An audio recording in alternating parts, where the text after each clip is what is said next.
faire des choses de la même manière.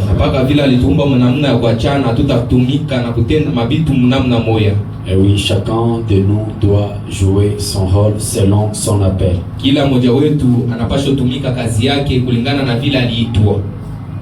Alors, s'il y a quelque chose qui ne vous a pas plu, comme lui-même l'avait déclaré, je crois que j'ai une citation que je lirai. Je pensais que l'auditoire devrait être bien constitué pour la lire.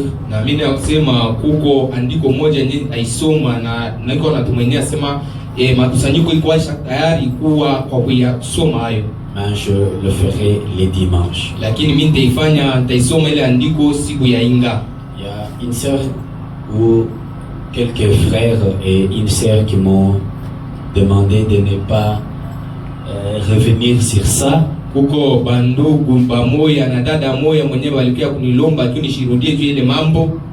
Eh bien, je ne rentrerai pas là-dessus, mais je voudrais apporter une précision par rapport à cela.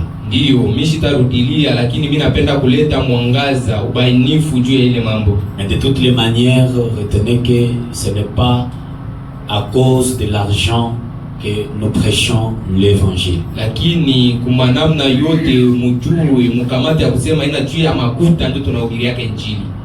Ah oui, le prophète dit, je préférerais manger les pains secs et boire l'eau du robinet ou l'eau plate.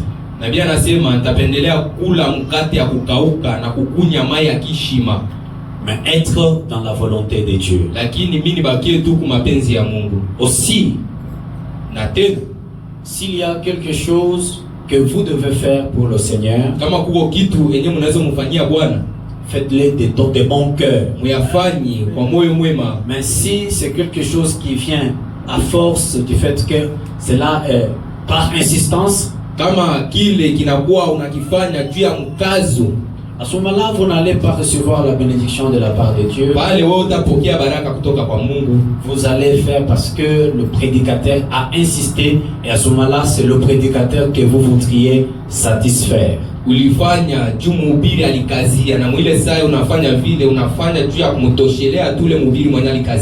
crois que nous y reviendrons peut-être avec beaucoup plus de détails. D'ailleurs, parce que bientôt nous allons aborder cette partie aussi importante.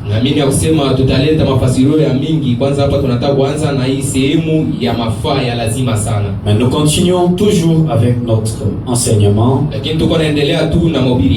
sur les livres de vie de l'agneau, les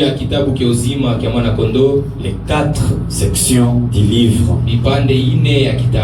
Alors nous allons nous tenir debout. Pendant que nous sommes debout, avant de lire les Saintes Écritures, parlons à l'auteur. Seigneur Jésus, Dieu notre Père, nous voici encore une fois debout, Seigneur, derrière cette chair, devant ton peuple racheté par ton sang. Nous nous sentons indignes. Nous nous sentons, Seigneur, sans mérite. Voilà pourquoi nous t'invitons et nous te demandons à ce que ton sang puisse nous laver, pour que nous puissions, Seigneur Jésus-Christ, parler de ta part. Aujourd'hui déjà, nous sommes au dernier jour du 4e mois de l'année. Chaque jour de notre vie, le compte à rebours est lancé. Nous ne savons pas, Seigneur, quand est-ce que nous vivrons les derniers jours sur cette terre. Nous ne savons pas non plus quand est-ce que notre cœur battra pour la dernière fois et le dernier jour où le souffle passera sur notre visage. Mais pendant que tu nous as donné cette opportunité et l'occasion, nous voulons, Seigneur, te servir, peu importe les circonstances et tout ce que nous pouvons recevoir comme attaque du diable. Nous ne voulons pas considérer cela, nous regardons cela en face et considérons cela comme des vanités mensongères. Nous nous remettons à toi pour ce soir. Revêt-nous de la colonne de feu. Tire gloire de la réunion de cet après-midi. Oint ta parole pendant que nous allons la lire. Donne-nous-en les contextes. Brise le pain de vie pour nous et donne-nous la portion, Seigneur, que tu nous as destinée pour ce soir, de manière à ce que nous puissions nous approcher plus près de ton trône dans notre marche, que nous puissions atteindre la perfection. Bénis, Seigneur, tes enfants. S'il y en a qui sont venus malades, nous te prions de les guérir. Ramène les rétrogrades, sauve les perdus, et que la gloire te soit donnée au nom du Seigneur Jésus-Christ. Amen. Nous allons lire dans Matthieu chapitre 25. Depuis le premier verset, nous lirons jusqu'au verset 13, et puis le verset 31 jusqu'à 46.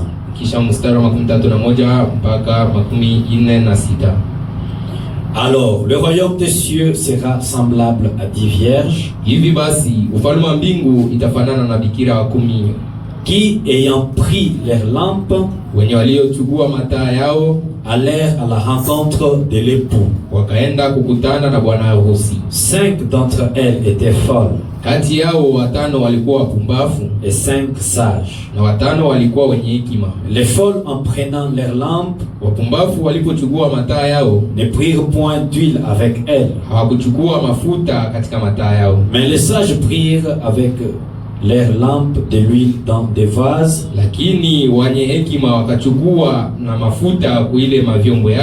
Comme l'époux tardait, toutes s'assoupirent et s'endormirent.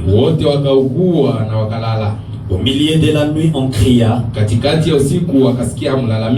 voici l'époux, allez à sa rencontre. Alors toutes ces vierges se réveillèrent et préparèrent leurs lampes.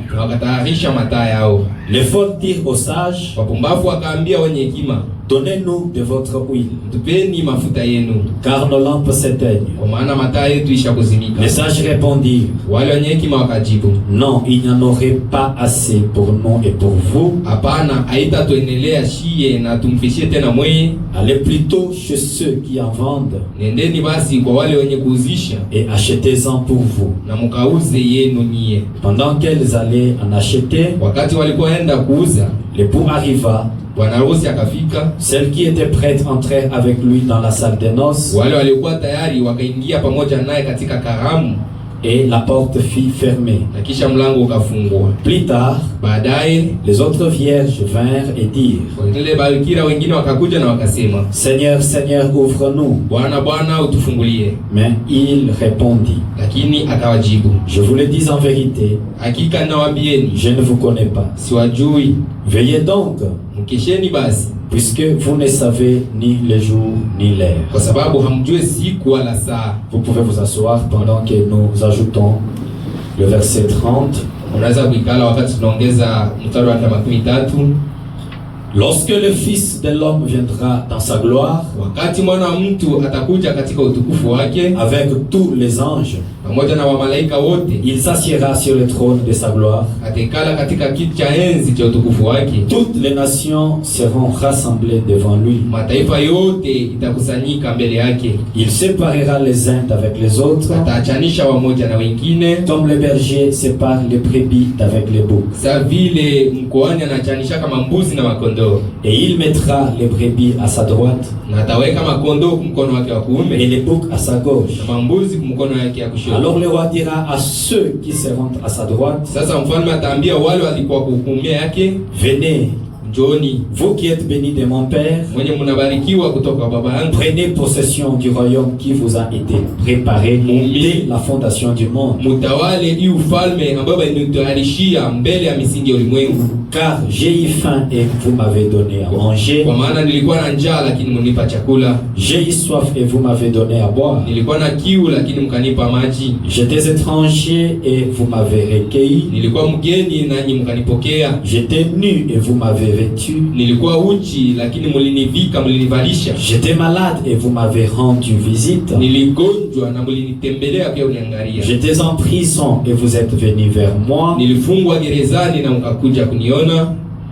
Les justes lui répondront, wa haki wakamjibu, Seigneur, Bwana, quand avons-nous fui avoir faim? Wakati gani tulikuona uko na njala et t'avons-nous donné à manger? Na tulikupeshia chakula. Ou avoir soif et t'avons-nous donné à boire? Wala ulikuwa na kiu na kisha tukakupeshia kunywa? Quand avons-nous vu étranger? Wakati gani tulikuona mgeni et t'avons-nous recueilli? Na tukakukaribisha? Ou nu et t'avons-nous vêtu? Wala wakati gani ulikuwa uchi na tukakuvalisha? Quand avons-nous vu malade et en prison et sommes-nous aller vers toi? Wakati gani tulikuona kugereza ama ukigonjwa na tulienda kukuona?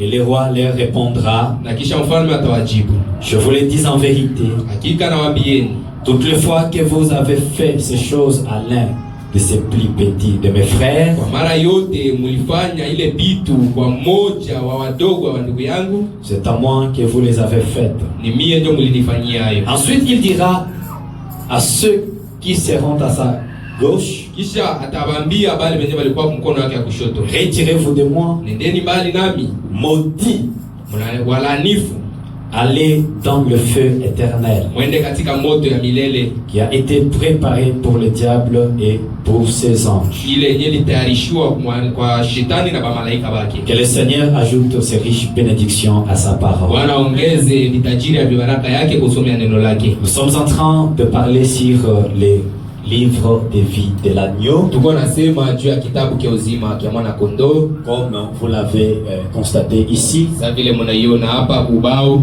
les livres de vie ou les livres de vie de l'agneau. Kitabu cha uzima ama kitabu cha uzima cha mwana kondoo, il y en a pas deux, haina mbili, comme le prétendent plusieurs personnes. Sasa vile ba mingi banazaniaka.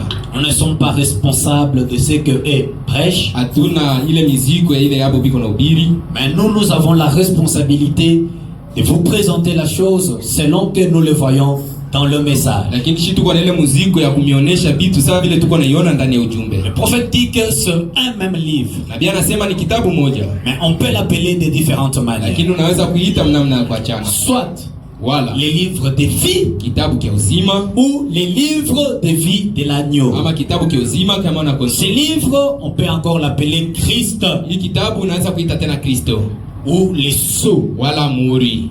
Ce livre a donc 4 sections. Hii kitabu iko na vipande 4. Et tout être vivant sur la terre, kila mwanadamu hapa kudunia, doit se retrouver dans l'une des sections. Anapasha jikute kumoja ya vipande ya kitabu. Il n'y a pas possibilité, hakuna nguvu, hakuna namna de se retrouver dans toutes les sections au même moment. Ya wewe mtu mmoja jikute paka kwa magundi yote 4. Soit vous êtes de l'épouse, wala uko mgundi ya bibi harusi, selon que nous avons vu les caractéristiques. Wana vile tulionesha matabia ya bibi harusi. Soit vous êtes de la vierge folle ou de juste, wala uko wa bikira mpumbavu wala wa haki, selon que nous allons le voir aujourd'hui. Sasa vile tutaiona leo. Soit vous êtes des croyants frontaliers, ama wewe uko wale waaminifu ya mipaka, et votre nom sera effacé. Jina lako litafutwa. Ou alors vous êtes des adorateurs de la bête, ama wewe uko katikati ya wale wanamwabudu sanamu, ou vous formez l'écuménisme, wenye mnafanya ile umoja wa makanisa, et votre nom ne se trouve nulle part. Na jina lako haipatikani hata fasi moja. Alors l'épouse, sasa bibi harusi, reçoit son jugement sur la terre. Yeko napokea hukumu yake hapa duniani. Elle est jugée ici. Anahukumiwa hapa. Et nous avons vu que l'épouse a 4 témoins. Na tuliona kwamba bibi harusi iko na washuhuda 4. Le premier témoin, shuhuda wa kwanza, c'est votre conscience. Ni dhamiri lako. Le deuxième témoin, shuhuda wa pili, c'est cet écran de Dieu. Ni onyesho ya Mungu. Le grand écran de Dieu. Kionekanishio kubwa kia Mungu. Le troisième témoin, shuhuda wa tatu, c'est Satan, l'auteur du mal. Na kwa ni shetani mwenye alianzaka na bubaya. Et le quatrième témoin, na mshuhuda wa 4, c'est votre entourage. Ni mazingira yako, batu bale biko na kuzunguluka. Amen. Amina. Il n'y a pas possibilité que vous puissiez mentir ou tromper votre conscience. Hakuna namna ya wewe kudanganya dhamiri yako. Et chaque fois que la parole sort, na wakati yote neno iko nahubiriwa, même si mentalement, humainement parlant, tu te caches dans la robe de la justice, comme nous allons le voir. Hata kama kukimuntu uko najificha mwile kanjo ya haki sawa vile tutaiona hapa. Mais votre conscience, lakini zamiri yako vous dira que vous avez tort quelque part. Sema wewe ulikosa fashi fulani. Voyez-vous? Unaona? Et quand vous ne pouvez pas tromper, comme vous ne trompez pas votre conscience, unaona vile hawezi kudanganya zamiri yako. Il y a un écran de Dieu qui surveille tous vos mouvements et partout où vous êtes. Kuko kionekanisho kubwa kia Mungu ile iko naangalia bioto uko nafanya na kwenye uko napatikana. Vous pouvez être loin des frères et sœurs. Unaweza kuwa mbali na bandugu na badada ya ujumbe hii. Mais cet écran de Dieu, lakini taa kubwa ya Mungu vous surveille. Iko na kutazama. Son grand nez vous observe. Licho lake kubwa liko na kutazama. Un autre témoin, mshuhuda mwingine, c'est le diable. Ni shetani. Parce que vous ne pouvez pas pécher. Kwa sababu hawezi kutenda dhambi sans que le diable ne le sache. Bila shetani kujua. Parce que c'est lui l'auteur du mal. Sababu ni yeye mwenye alianzaka na bubaya. Quand vous tombez dans le mal, wakati wanaanguka katika ubaya, il sait que quelque chose de son économie s'est attaché à vous. Anajua kusema kitu moja ya akiba yake inajiunga na wewe. C'est là que le prophète nous a dit. Ndio kwenye nabii alituambia, quand nous confessons le péché, wakati tunakiri dhambi, cela retourne et passe par les intermédiaires. Ile narudia inapita kutumanjia jusqu'à aller frapper Satan. Mpaka pale tendo mpika shetani. Et donc aussi longtemps que vous n'avez pas encore confessé le péché, kama tu wewe ya tubu dhambi, le diable sait que cela ne l'a pas encore frappé. Shetani iko najua kusema ile yampiga yamrudishia. Et cela reste encore collé, attaché à votre vie. Ile inabakia ikijiunga ndani ya maisha yako. Et un autre ou le dernier témoin, na mshuhuda mwingine ama wa mwisho, c'est votre entourage. Ni mazingira yako. Votre entourage sait. Mazingira yako inajua si vous irez au ciel ou pas. Inajua kusema kama utaenda mbinguni ama utaenda. Si toi tu dis que j'irai au ciel, kama unasema sasa mimi nitaenda mbinguni, et que quelqu'un t'observe très bien, mtu anakuangalia mzuri, il dit non. Anasema tout le monde peut partir. Mtu wote anaanza kwenda mbinguni. Sauf mon frère ici. Lakini kutosha tu ndugu yangu. Sauf ma sœur ici. Kutosha tu dada yangu. Sauf mon mari. Kutosha bwana wangu huyu. Sauf ma femme. Kutosha bibi yangu huyu. Voyez-vous? Mnaona? Parce que ils savent très bien vos actions. Sababu banajua mzuri matendo yako. Et l'écriture dit, na andiko inasema, même la nature nous l'enseigne, hata maumbile iko natufundisha, l'arbre tombe du côté où il penche. Muti naangukiaka mungambo ile na igamiaka. Toi tu es dans des choses du monde, wewe uko mbitu ya dunia, et tout le monde le sait, na kila mtu anajua vile. Tu confesses le contraire. Lakini benye uko nasema ni vingine. Voyez-vous? Unaona? Il faut être de l'épouse. Inabidi ukue katika gundi ya bibi harusi. Subir les jugements sur la terre. Hukumu yako hapa kudunia. Et quand vous subissez votre jugement, na wakati uko napata hukumu yako hapa mdunia, à ce moment-là, vous n'aurez pas à passer au jugement du trône blanc. Pale hautapita kuhukumu ya kiti kia enzi nyeupe. Et quand l'épouse est enlevée, na wakati bibi harusi atanyakuliwa, parce que l'épouse elle est aussi appelée la vierge sage. Sababu bibi harusi banamuitaka tena bikira ule wa hekima. Pourquoi vierge sage? Nini bikira wa hekima? Parce que elle a l'huile. Kwa sababu iko na mafuta. Elle a le Saint-Esprit. Iko na Roho Mtakatifu. Elle a la parole. Iko na neno. Pas seulement la lettre, hapana tu barua, mais elle a aussi la révélation. Lakini iko na ufunuo pia. Tirez attention. Fanyeni angalisho. Quand vous vous dites épouse, wakati uko najiita bibi harusi, et que vous avez peur de la révélation, na uko naogopa ufunuo, parce que l'épouse a la parole, kwa sababu bibi harusi iko na neno, c'est-à-dire la lettre, ni kusema barua. Elle a aussi l'huile, na iko tena na mafuta, c'est-à-dire le Saint-Esprit, ni kusema Roho Mtakatifu, la révélation. Ufunuo. Voyez-vous? Naoneni? Pendant que l'épouse est enlevée, wakati bibi harusi ananyakuliwa, les vierges folles, babikira bapumbavu et les justes na wahaki passent par la tribulation, wanapitia katika mateso pour leur purification. Juu ya utakaso wao. Le marqueur ne marque plus. Et à ce moment-là, na kwa ile wakati, ils passent par le jugement du trône blanc. Banapita kwa ile hukumu ya kiti kia enzi nyeupe. Et quand ils passent par le trône blanc, na wakati wanapita katika kiti cha enzi nyeupe, ici ça forme maintenant deux catégories. Hapa inatunga sasa gundi mbili. Est-ce que nous sommes ensemble? Yesu tuko pamoja? La catégorie de l'épouse, hii gundi ya bibi harusi, et la catégorie des vierges folles et les justes, na gundi ya bikira pumbafu na wenye haki, ils seront sauvés. Bataokolewa. Amen. Amen. Ils seront sauvés. Wataokolewa. Mais celui-ci, lakini huyu bibi harusi, a reçu son jugement anapokea hukumu yake et se retrouve au trône. na anajikuta ishakuwa mkiti kia enzi. Maintenant, celui de cette catégorie Lakini waigundi ya wana haki passe par la tribulation. wanapita kumateso, Et pour recevoir le salut, na kwa hapo waokolewe bapate wokovu, ils seront sauvés. bataokoka. Mais quand? Lakini wakati gani? Après les jugements. Kisha hukumu. Ce sont eux, Ni hao, comme nous venons de le lire sasa vile tunatoka kusoma dans Matthieu chapitre 25, ndani ya Mathayo 25, qui sont appelés les brebis. ni hao ndio wanaitwa makondoo. Et à ce moment-là, l'épouse Na kwa ile wakati ile bibi harusi n'est pas brebis. hana mwana kondoo, L'épouse est sur le trône, bibi harusi iko katika kiti cha enzi ensemble avec l'époux, pamoja na bwana harusi, en train de juger les restes. akihukumu magundi tatu inabakia. Et puisqu'elle est sur le trône, Na kuona vile kwa kiti cha enzi c'est de cette catégorie. hapa baigundi ya bikira pumbavu Pour être sauvé, wao waokolewe, il y a des conditions. kuko masharti. Il faut qu'il soit de la Vierge folle Na bila akuwe wala kugundi ya bikira pumbavu ou le juste. wala kugundi ya wenye haki. Comme aujourd'hui, Sasa vile leo nous allons parler sur la deuxième catégorie. tutasema juu ile gundi ama kipande cha pili, La deuxième section du livre de vie de l'agneau. kipande cha pili cha kitabu cha uzima ya mwana kondoo. Nous parlons aujourd'hui sur les justes. Leo tuko nasemea juu ya wenye haki, Et bahati. après, nous prendrons aussi les vierges folles. Na kisha baadaye tutabeba babikira bapumbavu. Mais avant cela, Na mbele ya hili suivez ce que le prophète dit. sikieni kile nabii anasema. Dans la prédication, ne t'appuie pas sur ton intelligence. Ndani ya mahubiri usitegemee elimu yako. C'est un message prêché le 20 janvier 65 Ni maujumbe yenyewe ilihubiriwa tarehe 12 mwezi wa kwanza mwaka wake 65 sur paragraphe 35 niko mkifungo yake 35 et 36. na 36. Mais souviens-toi d'une chose, mon fils. Lakini mwanangu, kumbuka kitu moja. Mon fils, tu devras mourir. Mtoto yangu utakufa.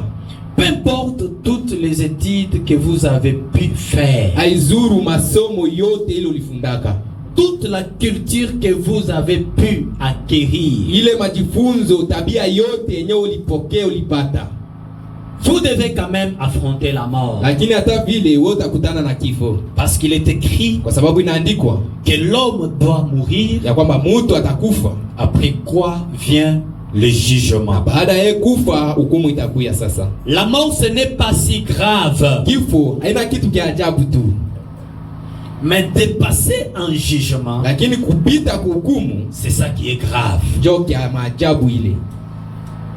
Écoutez, Msikie bon, nzuri, vous pouvez mourir, unaweza kufa, mais après quoi vient le jugement? lakini kisha kufa hukumu itakufata. Eh bien, Hebu vema, et Dieu ne va pas vous demander na Mungu hata kuulizaka kusema combien d'études vous avez faites quand vous étiez sur la terre. masomo ngapi hilo lifundaka wakati uko hapa mdunia. Épouse, acceptez les jugements sur la terre. Bibi harusi, muitike hukumu hapa mdunia. Si vous n'acceptez pas ce jugement, Kama moya muitike hii hukumu, et qu'un jour na siku moja vous passez par les jugements du trône blanc, unapita kwa ile hukumu ya kiti cha enzi nyeupe, Dieu ne va pas vous demander Mungu hata kuuliza si vous étiez riche ou pauvre, kama wewe ulikuwa maskini ama ulitajirikaka, si vous avez étudié ou vous kama étiez illettré, ulisomaka au bien kusomaka lwako, combien de diplômes vous avez eu, macheti ngapi ulipataka, si vous avez obtenu votre licence en lettres, kama wewe ulipataka cheti yako kubarua, ou le diplôme que vous avez bien pu avoir, wala cheti hilo ulipataka mzuri, même en tant que prédicateur. wala hata kama uko mhubiri. Dieu ne vous demandera pas combien de prédications vous avez prêché. Mungu hata kuuliza kusema ulihubiri aka mhubiri ngapi. Amen. Amina. Amen. Est-ce que nous sommes là? Eti tuko hapa. Ce n'est pas là-dessus qu'on vous demandera des comptes. Haina juu ya mabitu vya dunia ndio Mungu atakulizaka. Mais on vous demandera des comptes Lakini batakuuliza usambii sur ce que vous avez fait, de ce que vous compreniez de la parole de Dieu. ukile wewe ulitenda kuile ulianza usikia neno ya Mungu iko nasema. Vous avez entendu combien de sermons? Ulisikia mahubiri ngapi? Vous avez entendu combien de prédicateurs? Ulisikia mahubiri bangapi? Mais qu'est-ce que vous avez fait de cela? ulifanyaka nini sasa ulishikia ile yote? C'est sur cette page-là que des comptes seront demandés. Ni juu ya ile njoo utaisambia. Dieu ne force personne. Mungu akazake mtu. Et nous, on ne doit pas vous forcer à vivre conformément à la parole. Lakini hatutamikaza muishi kulingana na neno. Mais nous vous présentons la parole. Lakini tuko na mionyesha neno. Un jour, siku moja Dieu vous demandera. Mungu atamiuliza de cette parole. kulingana na neno hii. Mais on vous demandera des comptes. Lakini batanuuliza msambie. Si ce que vous avez fait de ce que vous compreniez de la parole de Dieu. Kile kenyo lifanya munamna ulikuwa naelewa neno ya Mungu. Ce sera ça l'exigence. Ile ndio itakuwa shurti ile. En effet. Kwa hivi basi, votre instruction, mafundisho ya eh bien, mais la parole de Dieu, lakini neno ya Mungu c'est la vie. Ma parole est vie. Neno langu ni mzima. Et de la connaître, c'est la vie. Na kuitambua neno ni uzima. Et il a dit, na alisema, de le connaître lui, kumjua yeye, il est la parole. Yeye ni neno.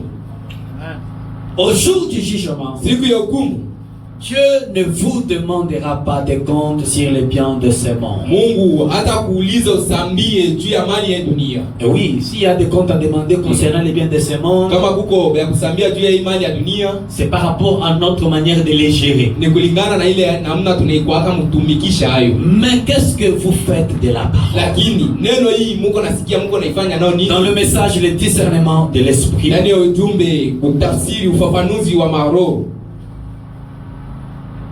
C'est un message qu'il a prêché le 8 mars 1960. Je lis la dernière partie du premier paragraphe. Et étant de prédicateurs, des ministres, nous serons des juges. Des juges. Et les gens auxquels nous avons parlé, leur attitude vis-à-vis de la parole que nous leur apportons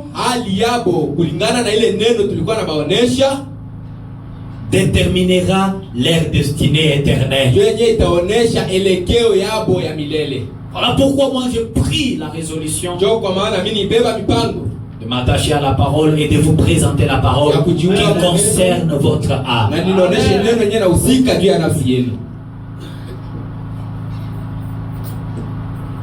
La parole que nous leur apportons déterminera leur destinée éternelle. En ce jour-là, nous serons des juges, jugeant favorablement ou défavorablement la génération à laquelle nous avons prêché.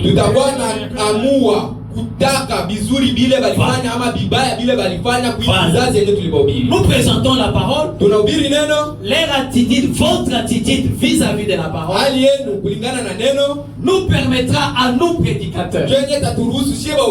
Si vous n'êtes pas de l'épouse, parce que je crois qu'il y a ici quelqu'un qui fait partie de l'épouse. Si vous ne faites pas partie de l'épouse, c'est que par exemple, vous faites partie de cette catégorie. Nous vous jugerons par rapport à la parole que nous vous avons présentée. Et si la parole qui vous est présentée, vous ne la recevez pas favorablement, vous serez de cette catégorie, de ceux dont les noms seront effacés. Merci beaucoup. Maintenant, c'est quoi les justes? Cette catégorie, écoutez très bien. Les justes. En faisant très bien notre étude dans la parole,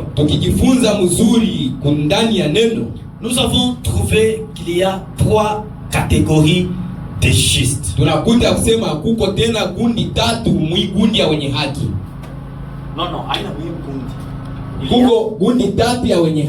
selon l'appellation. Il y a 3 catégories. gundi tatu des justes. ya wa haki.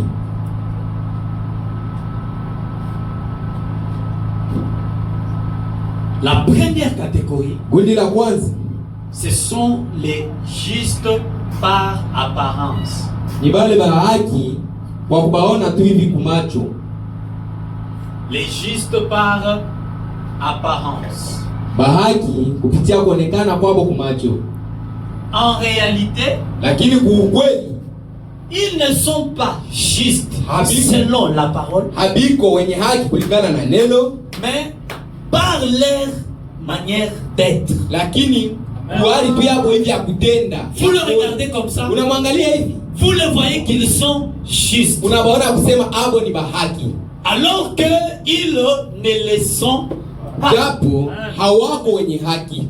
La deuxième catégorie, Kundi la pili c'est aussi des justes ni benye haki tena qui font partie de l'épouse. benye biko mkundi ya bibi harusi. Ma chose ça n'écrit pas.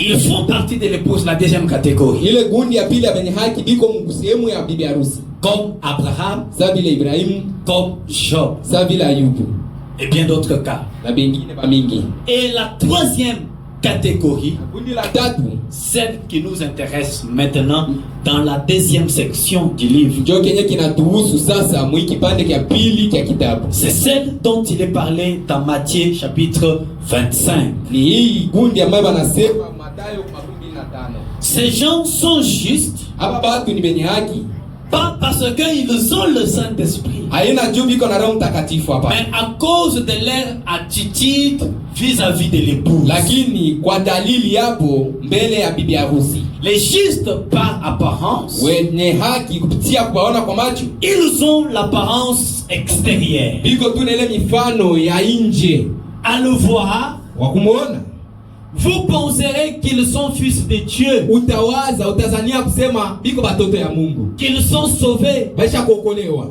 qu'ils font partie de l'épouse. biko mkundi ya bibi harusi, Mais leur cœur est trop noir. lakini mioyo yabo ni nyeusi. Jean chapitre 8. Yohana sura yake ya 8.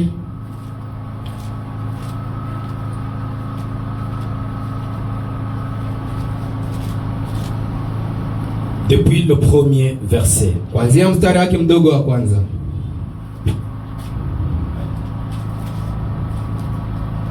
Suivez très attentivement. Sikieni kwa ubainifu wote. Jésus s'est rendu à la montagne des Oliviers. Yesu akapanda katika mlima wa Mizeituni. Mais dès le matin, Lakini toka asubuhi il alla de nouveau dans le temple. akaenda mara nyingine hekaluni, Et tout le peuple vint à lui. na watu wote wakakuja mbele yake, S'étant assis, wakikala il les enseignait. na akawafundisha. Alors les scribes et les pharisiens Sasa waandishi na wafarisayo amenèrent une femme surprise en adultère wakamuleta mke mmoja mwenye balimubamba kuzinifu, et la plaçant au milieu du peuple, na wakamuweka katikati ya watu, il dit à Jésus: wakamwambia Yesu, Maître, Mwalimu, cette femme a été surprise en flagrant délit d'adultère. huyu mwanamke tunamkamata kukitanda ya uzinifu. Moïse dans la loi Musa katika sheria nous a ordonné de lapider de telles femmes. alituamuru tupige mawe kama mke wa hivi. Toi donc, que dis-tu? Sasa nawe unasema nini? Il disait cela pour le prouver, Walikuwa nasema ile juu ya kumjaribu tu, afin de pouvoir l'accuser. juu bamushtaki. Mais Jésus s'étant baissé, Lakini Yesu akashuka écrivait avec les doigts sur la terre. akaanza kuandika na kilole yake kubulongo. Comme il continuait Kuona vile alikuwa anaendelea, à l'interroger, wakimuuliza maulizo, il se releva et leur dit: akainuka na akawaambia, que celui de vous qui est sans péché katikati yenu ule mwenye ayatendaka zambi jette le premier la pierre contre elle. awe wa kwanza kumpiga ribwe. Et s'étant de nouveau baissé, Na kisha tena mara ya pili akakunjama, il écrivait sur la terre. akaandika tena kubulongo. Quand ils entendirent cela, Wakati waliposikia ile, écoutez très bien, musikie mzuri. quand ils entendirent cela, Wakati waliposikia ile, accusés par leur conscience, wakishitakiwa kulingana na mazamiri yabo, ils se retirèrent un à un. Bakakimbia, bakaanza kutoka moya na mwingine. Depuis le plus âgé jusqu'au dernier. Kuanzia kubatu bakugomea mpaka kwa mwisho. Et Jésus resta seul avec la femme. Na kisha Yesu akabakia na mke peke yake. Qui était là au milieu. Mwenye alibakia pale katikati. Alors s'étant relevé. Na kisha akainuka. Et ne voyant plus que la femme. Na kuona tena mtu mwingine isipokuwa tu ule mwanamke. Jésus lui dit. Yesu akamwambia. Femme. Mke. Où sont ceux qui t'accusaient? Biko wapi bale balianza kushtaki? Personne ne t'a-t-il condamné? Eti hakuna mtu mwenye alikuhukumu? Elle répondit. Mke akamjibu. Non Seigneur. Hapana Bwana. Et Jésus lui dit. Na kisha Yesu akamwambia. Je ne te condamne pas non plus. Na mie sitakuhukumu kama. Va et ne pêche plus. Nenda na usitende dhambi tena. Voyez-vous? Unaoneni? Les gens qui ont amené cette femme. Batu bale balimuleta ule mke. Parce que ils l'ont trouvé. Kwa sababu balimukuta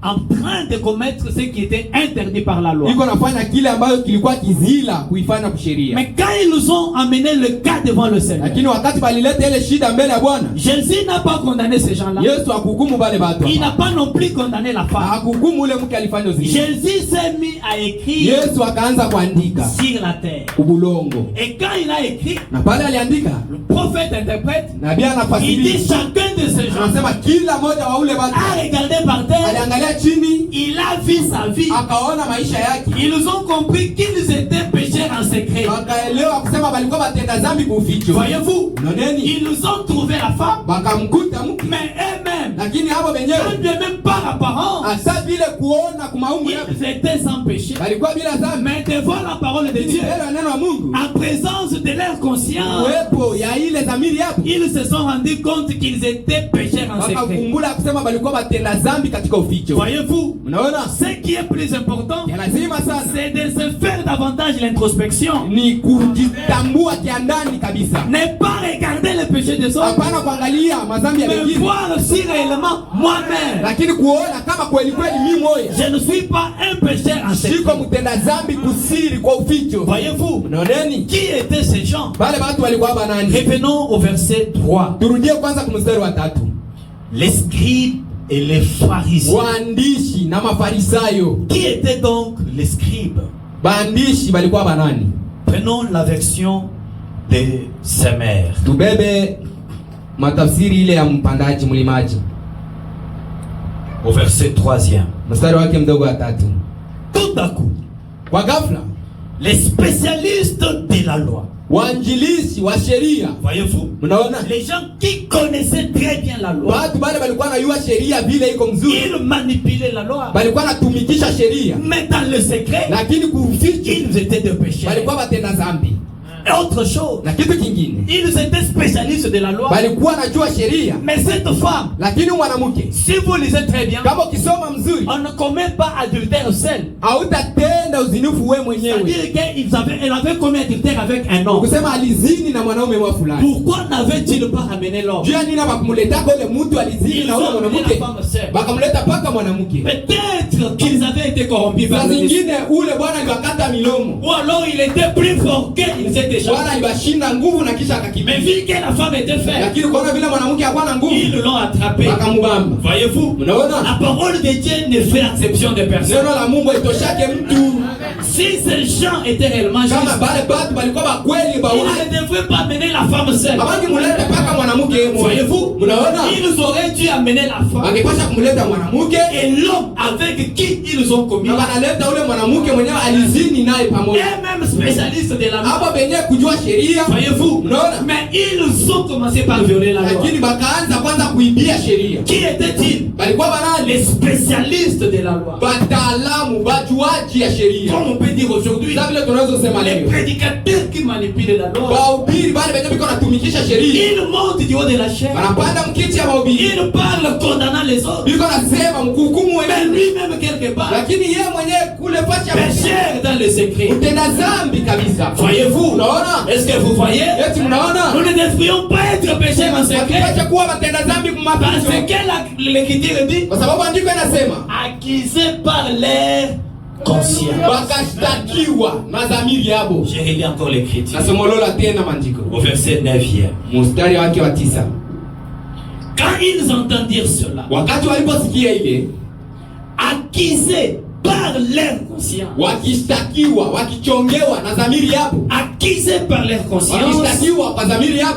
Ils se retirèrent un à un. Wakaanza kurudia nyuma na wakatoka mmoja na mwingine. Depuis le plus âgé, kuanzia kwa mzee jusqu'au dernier, mpaka kwa mwisho. Et Jésus resta seul. Na kisha Yesu akabakia peke yake na voyez-vous, mnaona, devant la parole de Dieu, vous pouvez mentir tout le monde, unaweza kudanganya kila mtu, mais votre conscience va vous accuser. Dhamiri yako itakushtaki.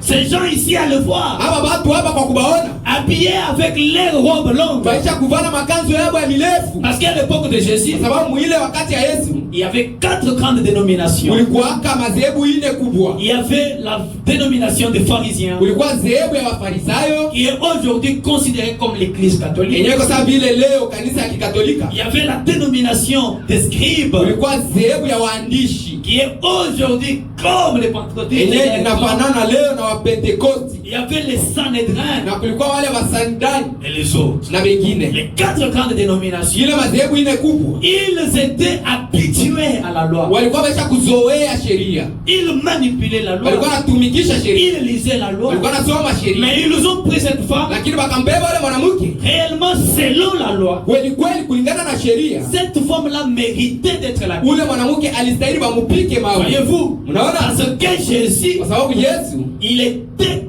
le prophète comme Moïse. Alikuwa nabii sawa vile Musa. Moïse, un législateur. Musa mwandishi wa sheria. Jésus, lakini Yesu, pas seulement un législateur, hakuwa tu mwandishi, mais la grâce. lakini alikuwa tena na neema. Quand on l'a mené devant la grâce, wakati walimupeleka mbele ya neema, la loi l'a accusé, sheria ilistaki, mais la grâce a pris place. lakini neema ikabeba fasi. Voyez-vous, unaona, au lieu de mener une vie secrète dans le péché, baada ya kuishi maisha moya hivi ya siri, présentez vos faiblesses à Dieu. onesha maudhaifu yenu mbele ya À ce moment-là, on saura de quoi vous êtes faible. Mwile wakati tutajua kukile nini, et on saura comment vous aider. Na tutajua namna gani ya kusaidia. Amen. Amina. Dieu n'aime pas une vie cachée. Mungu apendake maisha ya uficho. C'est une vie de l'hypocrisie. Ni maisha ya voyez-vous, mnaona, ces gens ici, hawa watu ils connaissaient la loi. Walikuwa wanajua sheria. Ils étaient les spécialistes de la loi. Wataalamu wa kujua sheria. Ils maîtrisaient très bien la loi. Walikuwa wanajua sheria vile inastahili. Ils ont vu une femme, wakamuona mwanamke et un homme qui ont commis adultère, na mwanaume benye banazini, mais ils ont amené seulement lakini banamuleta papa mwanamke ule. L'homme est où?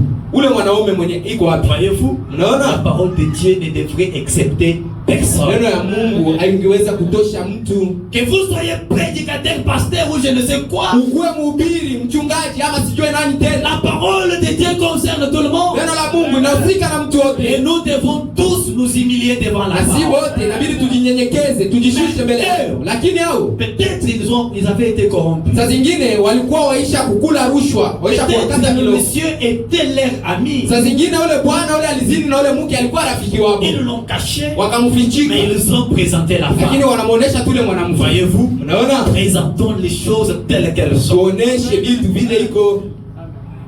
La justice par apparence. Haki kulingana na kuona. Ils étaient justes par apparence. Walikuwa wenye haki kulingana na kuonekana kwa maana. Peut-être ces gens ici. Saa zingine hapa watu. Ils ont guéri les malades. Walituoneshaka wagonjwa. Ils ont prié pour les morts sont ressuscités. Waliombeaka wafu na wafu wanafufuka. Mais cela n'est pas la preuve qu'ils font partie de l'épouse. Lakini ile haina ndio hakikisho, thibitisho ya kusema biko mgundi ya bibi harusi. Avant d'aller un peu très loin, mbele siku enda mbali sana, parce que je suis en train d'observer mon temps ici. Kwa sababu niko naangalia wakati yangu hapa. Lisons un tout petit peu Hébreu. Tusome kidogo Waebrania. Hébreu chapitre 7, deuxième partie. Waebrania sura yake ya 7 mstari wa pili. Le paragraphe 317. Kifungu yake ya 317. 317 jusqu'à 320. 317 mpaka 320. Peut-être que nous allons lire en sautant. Saa zingine tutaanza kusoma tukitambuka tukirukaruka. Prophète dit, nabii anasema, ces rabbins juifs ni huyu rabuni wa Yuda au warabuni wa Yahudi. Oh, yeye ils se disaient qu'ils étaient formalistes. Walikuwa nasema kusema walikuwa batu bale ba mifano tu. Et ils avaient des doctorats en théologie. Na balikuwa na macheti ya kidaktari mu teolojia. Et des doctorats en philosophie. Na katika tena filosofia walikuwa na macheti yao ya udaktari. Ils se disaient que l'affaire était dans leur sac. Balianza kusema mambo yote ilikuwa ni kumkongo mziko yabo. Ilikuwa yabo dans leur sac. Kumifuko yabo. Mais c'était les pires pécheurs. Lakini balikuwa ni batenda zambi kabisa. Oh, hey. Peut-être qu'ils on ne pouvait rien trouver à redire à leur vie. Haungeweza kukuta kitu ya kubambia kwa maisha yabo. Ils étaient vertueux. Balikuwa batu ba nguvu, d'une haute moralité. Batabia mzuri ya yulu sana. Droit. Wa kunyoloka wanyofu. Pour ce qui est de ces choses. Wenye na usu ile bitu. Mais c'était des incrédules. Lakini balikuwa batu basioamini. C'est pas si vous comprenez. Sijue kama Mungu anaelewa. Vous pouvez avoir l'apparence unaweza kuwa na umbo d'un homme ya mtu qui n'a jamais tué une mouche, mwenye ayawaka tatu luinzi hivi nzinzi, pour dire que Dieu vous bénisse, ya kusema Mungu amibariki. Kolo azala nabino. Il ne peut pas parler comme moi. Avec rapidité. Mbio mbio. Que Dieu vous bénisse. Mungu amibariki. Et quand il marche, très saint, mtakatifu sana. Il ne boit pas. Akunyaki. Il ne fume pas. Avutaki. Est-ce que vous êtes là? Il ne court pas derrière la femme. Yeye afataki banamuke. Mais malgré ça, malgré toute cette apparence, il ne reste pas moins qu'un pécheur. Le prophète dit 320. Ces pharisiens étaient des prédicateurs. Et c'était des incroyants. Et aujourd'hui, ils sont en enfer. À cause de ça. Religieux au possible. Pieux. Mais ils n'ont pas cru en lui. Et ils l'ont appelé un démon. Et on contester sa parole. Certains ont dit, si tu es celui-ci, descends maintenant de la croix, accomplis un miracle, fais-nous voir ça. L'un d'eux l'a frappé sur la tête avec une baguette en disant, prophétise et dis-nous qui t'a frappé. Toi le prophète, et nous croirons en toi.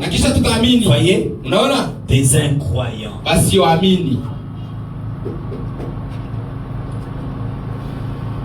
321. Si vous avez arrêté de mentir, arrêtez de fumer, de voler, de commettre adultère, tout arrêter, que vous avez tout fait, vous avez gardé les commandements, vous êtes assidus à l'église, vous avez été baptisés tous les dimanches, vous avez pris la communion, lavez tous les pieds des saints, tout fait, guérir les malades, et fait toutes ces autres choses, à moins d'être né de l'esprit. À moins que tu sois né de l'esprit. Si tu n'es pas né de l'esprit, tu es malgré tout injuste. Mais injuste par apparence. Et pour cela tu es perdu. Je lis une citation dans La main de l'Éternel fut sur Élisée. C'est un message de 1954. Le 3 avril. Le paragraphe 24. Saint Branham dit, Mtakatifu Branham anasema,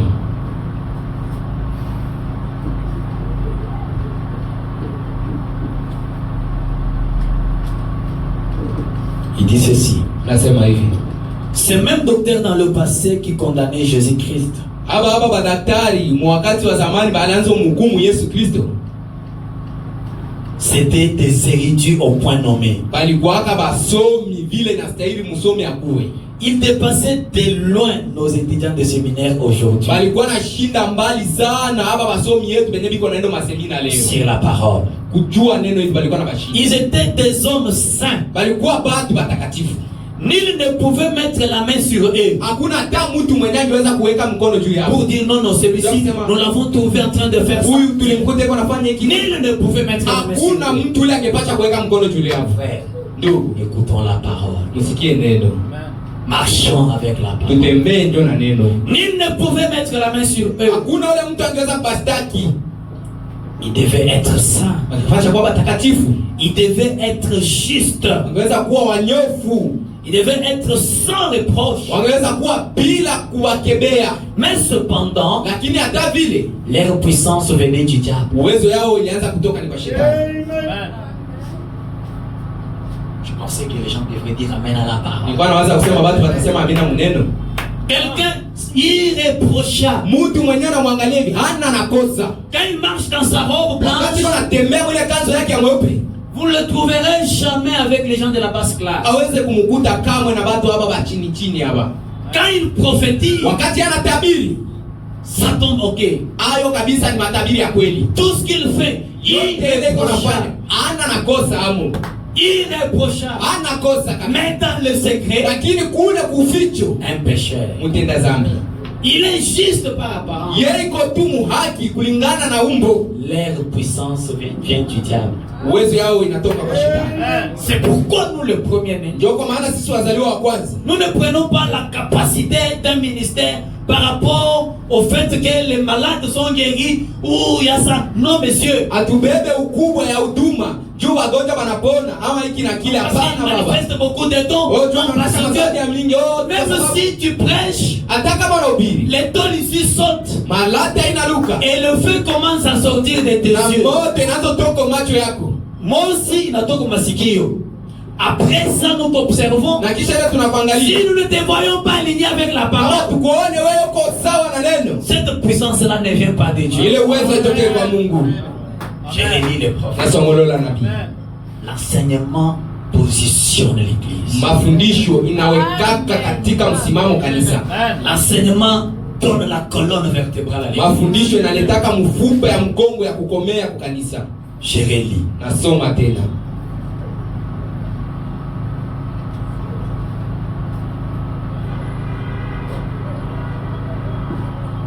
Nul ne pouvait mettre la main sur eux. Hakuna hata mtu angeweza kuwastaki kubaya. Ils devaient être saints. Angeweza kuwa watakatifu. Ils devaient être justes. Pasha kuwa wa haki. Ils devaient être sans reproche. Pasha kuwa bila kebeo.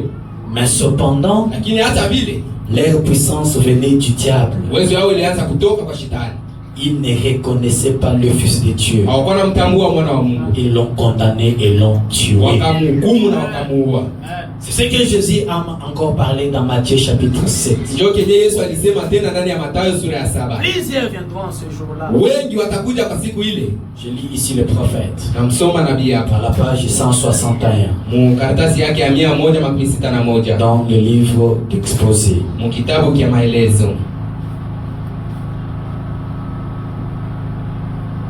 Ceux qui me disent Seigneur, Seigneur, Wale wako wananiambia Bwana Bwana, n'entreront pas tous dans le royaume des cieux, haina wote ndio wataingia katika ufalme wa mbingu. mais seulement celui qui fait la volonté de mon Père qui est dans le cieux. Lakini ni kwa yule tu afanyaye mapenzi ya baba yangu aliye juu mbinguni. Plusieurs me diront en ce jour-là, Wengi wataniambia siku hizi, Seigneur, Bwana, Seigneur, Bwana, n'avons-nous pas prophétisé par ton nom? eti hatukutabiri kwa jina lako? N'avons-nous pas chassé des démons par ton nom? Hatukufukuza pepo chafu kwa jina lako?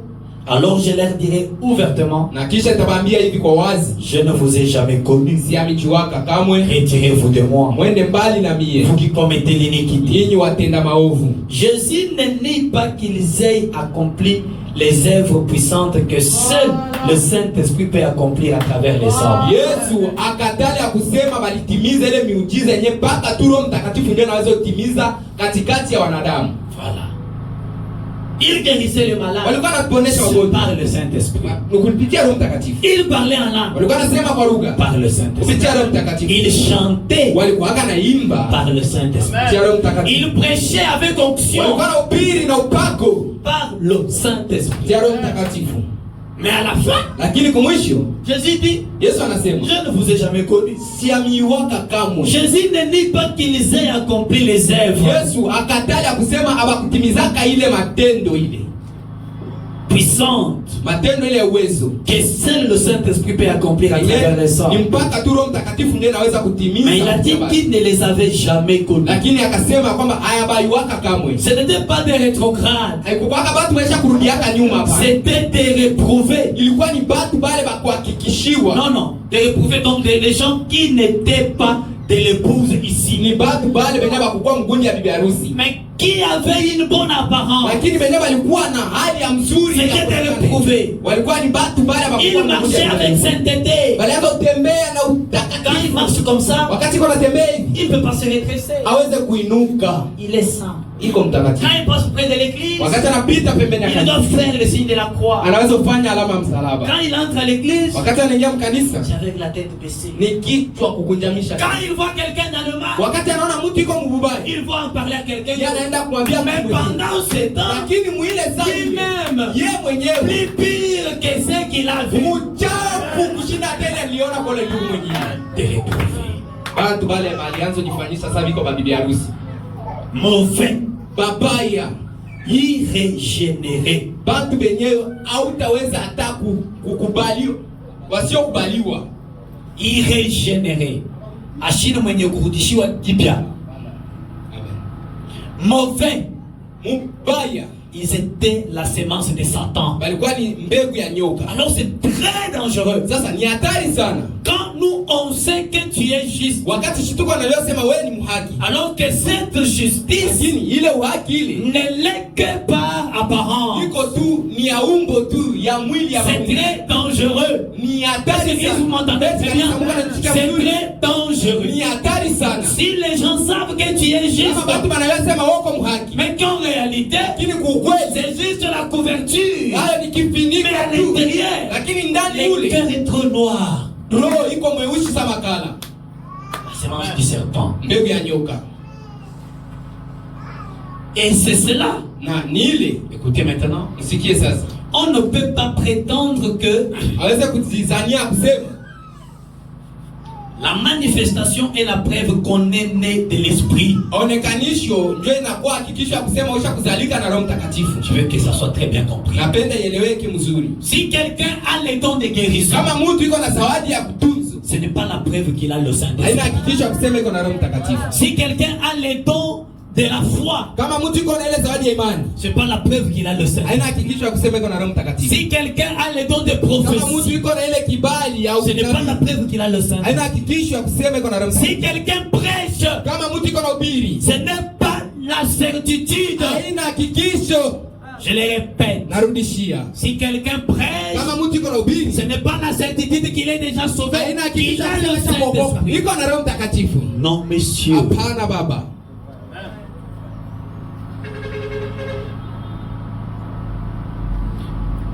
Non, monsieur. Ça, c'est le prophète qui l'a dit.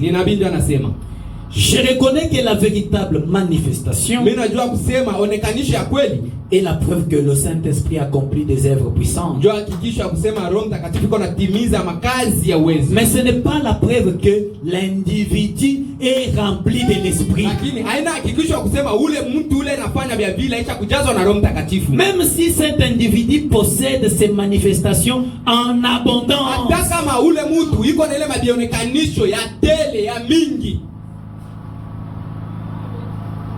la preuve qu'on a reçu le Saint-Esprit aujourd'hui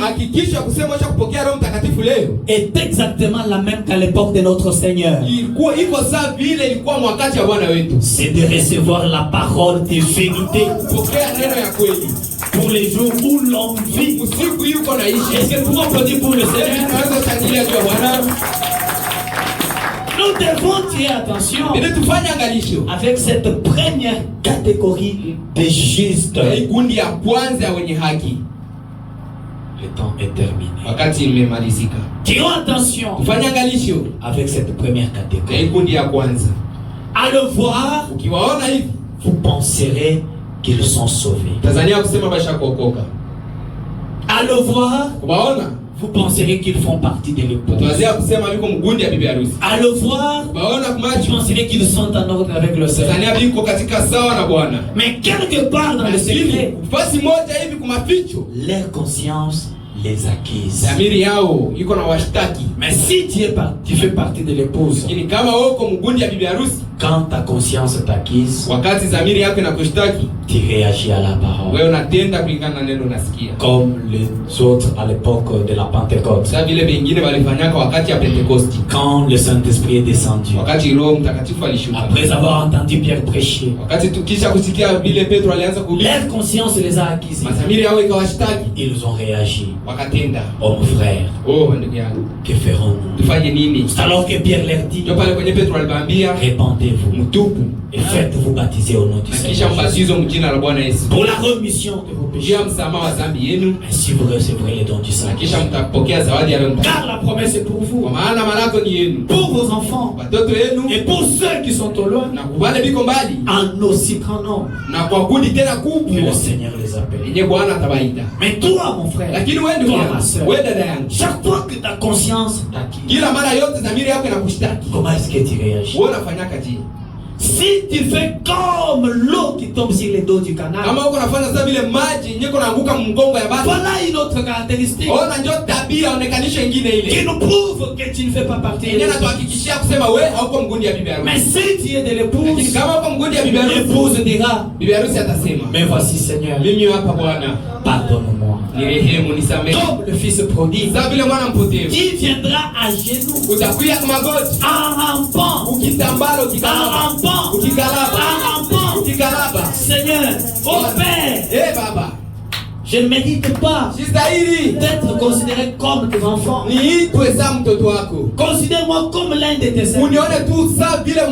Mais comme le Père est plein d'amour, au lieu de le rejeter, il lui a donné une robe. Béni soit le nom du Seigneur. Parce que l'épouse reçoit sa robe. Mais cette autre catégorie, c'est en passant par la tribulation qu'ils recevront la robe. Mais si tu reviens ce soir, comme le fils prodigue, à genoux, dans la prière, il y a une robe qui t'attend. Accepte-la ce soir. Il y a une bague qui est réservée. L'alliance avec le Seigneur. De quoi est-ce que ta conscience t'accuse cet après-midi? De quoi est-ce que ta conscience t'accuse? C'est un témoin auquel tu ne peux pas mentir. Nous allons incliner la tête. Réfléchissons. Méditons sur cette parole. Réagissons par rapport à la parole. De quoi est-ce que vous êtes accusé par votre conscience cet après-midi? Ne faites pas comme ces gens. Au lieu de rester dans la présence de la grâce, ils se sont retirés, commençant par le plus vieux jusqu'au plus petit. Mais la femme, elle est restée dans la présence de Jésus. La grâce est intervenue et Jésus a dit, je ne te condamne pas, mais vois et ne pêche plus. Est-ce que tu es prêt ce soir pour recevoir le pardon du Seigneur? Est-ce que tu es prêt ce soir? De quoi est-ce que ta conscience t'accuse? Est-ce qu'il y a des choses que tu as cachées? De quoi est-ce que ta conscience t'accuse? Est-ce que tu critiques dans le secret? De quoi est-ce que ta conscience t'accuse? Est-ce que tu n'es pas un voleur en secret? De quoi est-ce que ta conscience t'accuse? Est-ce que tu n'es pas constitué en secret. hauko kahaba kule kusiri. De quoi est-ce que ta conscience Dhamiri yako iko na kustaki kuhusu mambo gani? Prenons la position Tubebe msimamo de la prière. ya maombi Pendant que ce cantique est en train de jouer. wakati biko na tuimishini Mungu. Et approchons-nous du Seigneur. Sasa tukaribieni kwa Bwana.